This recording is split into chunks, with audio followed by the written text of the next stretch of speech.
Buonasera a tutti amici di Angolo Nerazzurro, bentornati sul canale. Torniamo sul derby, torniamo su Milan-Inter e andiamo ad analizzare in primis gli episodi arbitrali e quindi lo faremo con l'aiuto delle immagini e col regolamento alla mano per capire effettivamente se le decisioni sono state corrette o meno. Naturalmente, come facciamo di solito, senza dare spazio a complottismi vari, e poi andremo a vedere anche quelle che sono le condizioni fisiche di Çalhanoğlu e Bastoni e delle notizie riguardanti invece il futuro. Una riguarda proprio Hakan Çalhanoğlu, l'altra si riferisce a Christian Chivu. Iniziamo innanzitutto da quelli che sono gli episodi arbitrali. Naturalmente, come al solito, vi ricordo anche un bel like al video e l'iscrizione al canale se volete supportare con 2 semplici click. Come dicevamo, episodi arbitrali che però faccio una premessa. Non dico l'Inter ha perso a causa dell'arbitro, assolutamente no. L'arbitro può diventare un fattore, può commettere degli errori, ma insomma l'analisi della sconfitta è molto più ampia e per chi volesse c'è il video dell'immediato post partita appunto di ieri sera, dove andiamo ad analizzare il tutto con la lavagna tattica. Sulle altre situazioni ci ritorneremo anche stasera in live alle 21. Andiamo però ad analizzare, ecco, quelli che sono stati gli episodi arbitrali e lo facciamo con l'aiuto delle immagini. Ricordiamo che è stato detto da alcuni moviolisti, non da tutti, che praticamente non è calcio di rigore perché Ricci ritrae il braccio. Andiamo quindi a vedere la sequenza delle immagini. Qui è appena Dumfries ha colpito il pallone di testa. Vediamo, questa è la posizione del braccio di Ricci. Successivamente il braccio di Ricci tende a distaccarsi dal corpo. Il pallone si avvicina, nel momento in cui va a colpire il braccio, Ricci ha il braccio decisamente molto largo, è un braccio che si allarga verso il pallone. Ecco, tra questa immagine e se torniamo indietro, la prima immagine, qui ha il braccio stretto, quando tocca il pallone, ecco, si vede chiaramente che il braccio fa un movimento verso il pallone. Poi successivamente cerca di ritrarlo, però intanto il movimento non è stato ritraendo il braccio dalla direzione del pallone, ma ha mosso il braccio in direzione del pallone, successivamente lo ha tirato indietro. Andiamo a vedere quello che dice il regolamento sui falli di mano. È un'infrazione fallo di mano se un calciatore tocca deliberatamente il pallone con le proprie mani e braccia, per esempio muovendo mani o braccia verso il pallone. Il secondo punto parla di aumentare in modo innaturale lo spazio occupato dal corpo. Il primo punto, e qui già si ferma la regola, se un calciatore commette questa è un'infrazione ed è punibile. Quindi non c'è bisogno di aumentare il volume del corpo. Ricci non lo aumenta sicuramente, però muove il braccio verso il pallone e quello già è un'infrazione punibile con il fallo e quindi con il conseguente calcio di rigore. Il punto qual è? Naturalmente l'arbitro può sbagliare, il VAR non richiama l'arbitro e quello è il grave errore perché l'arbitro probabilmente non lo vede neanche il tocco di Ricci col braccio.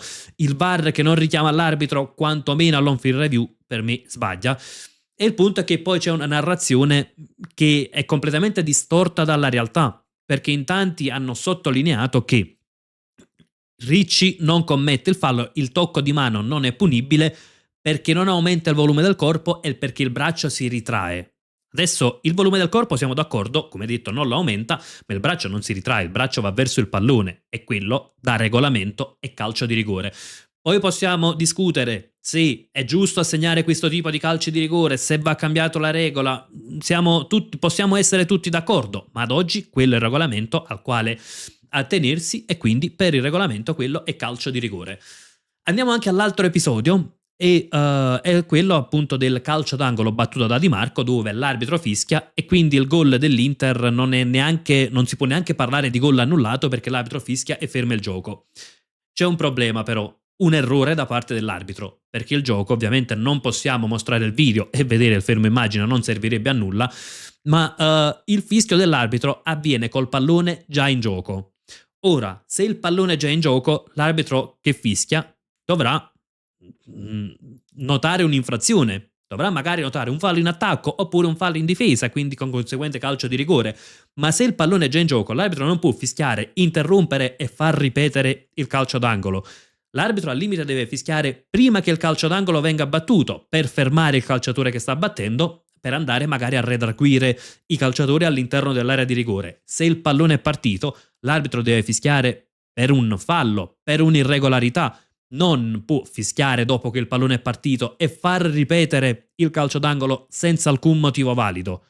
Ecco, anche lì io non parlo neanche di gol annullato e non parlo di decisione che è stata volontariamente contro l'Inter, non parlo di un'idea di danneggiare l'Inter per tenere aperto il campionato. È vero, a volte a pensare male si fa peccato, ma spesso ci si azzecca, però io non vado per il complottismo, io parlo di errori arbitrali. E ieri sera quello che è uno dei migliori arbitri ha sbagliato in occasione di quel calcio d'angolo e il VAR non ha aiutato l'arbitro, ecco, semplicemente in occasione del tocco di mano di Ricci.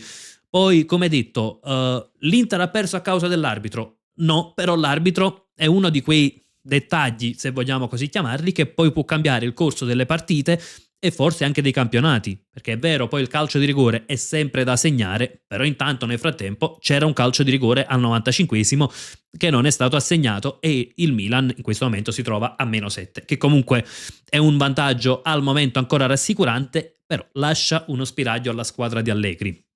Chiudendo il discorso arbitrale, invece, andiamo anche su quelle che sono le condizioni di Çalhanoğlu e Bastoni, perché Bastoni è uscito dolorante, fortunatamente è stata soltanto una contusione, quindi non c'è frattura alla tibia, bisognerà aspettare insomma che vada via il dolore per Bastoni, al momento non si può valutare se sarà disponibile nella sfida di sabato con l'Atalanta o meno. Per quanto riguarda Çalhanoğlu invece ieri non è sceso in campo perché ha accusato nuovamente problemi fisici. E andiamo a leggere anche il comunicato dell'Inter. Hakan Çalhanoğlu si è sottoposto questa mattina a risonanza magnetica presso l'Istituto Clinico Humanitas di Rozzano. Gli esami hanno evidenziato un leggero risentimento muscolare agli adduttori della coscia destra. La situazione sarà valutata nei prossimi giorni. Cosa significa? Che praticamente l'Inter si trova nuovamente senza Çalhanoğlu. Il turco salterà sicuramente la partita con l'Atalanta di sabato ed è un'assenza pesante perché quella è una gara molto insidiosa. Proverà a rientrare per la sfida successiva, quindi della domenica successiva, quindi domenica 22, ecco, se non vado errato sul calendario, insomma, a Firenze appunto contro la Viola, ed è lì che Çalhanoğlu proverà a rientrare in campo. Per quanto riguarda invece il futuro, c'è una notizia che riguarda proprio Çalhanoğlu. Al momento non c'è nessuna novità per il rinnovo del turco, quindi è una trattativa in fase di stallo. Senza il rinnovo, Çalhanoğlu con ogni probabilità partirà in estate. Ovviamente ci sono sempre le solite sirene turche, però in questo momento ecco, la possibilità che rimanga all'Inter sembra in calo. Poi sappiamo, notizie di mercato escono praticamente ogni giorno e possono cambiare completamente gli scenari, però ad oggi sembra che Çalhanoğlu possa andare via dall'Inter. In realtà dispiace perché in questo momento non c'è un vero regista, c'è Zielinski che viene adattato, seppur con ottimi risultati, però non è un vero regista, o meglio non lo fa, ecco, dagli stessi anni che lo fa Çalhanoğlu, che anche lui è stato adattato, però insomma ormai possiamo considerarlo il regista dell'Inter a tutti gli effetti.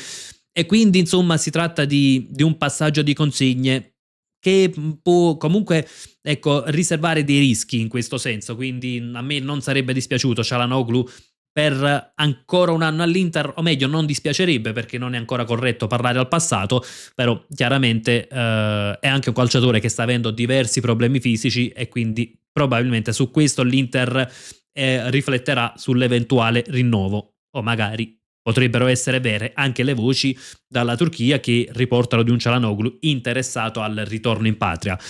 Rinnovo che invece quasi sicuramente ci sarà con Christian Chivu. L'Inter vuole blindare l'allenatore, che naturalmente ha convinto, perché poi al di là di qualche del percorso in Champions, al di là di qualche situazione che poteva essere gestita meglio, però insomma Chivu sta facendo un ottimo lavoro, l'Inter è in testa alla classifica con un margine rassicurante, quindi con ogni probabilità l'Inter blinderà Chivu e quindi prolungherà per un ulteriore anno il contratto che in questo momento è scadenza nel 2027.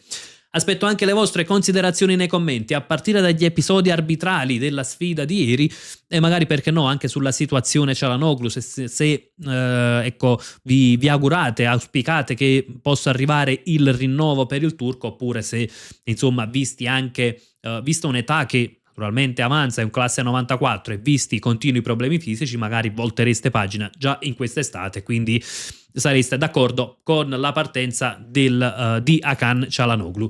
Naturalmente, ecco, come al solito, confrontiamoci su tutto nella sezione commenti e come sempre invece io vi lascio con un gran bel Forza Inter.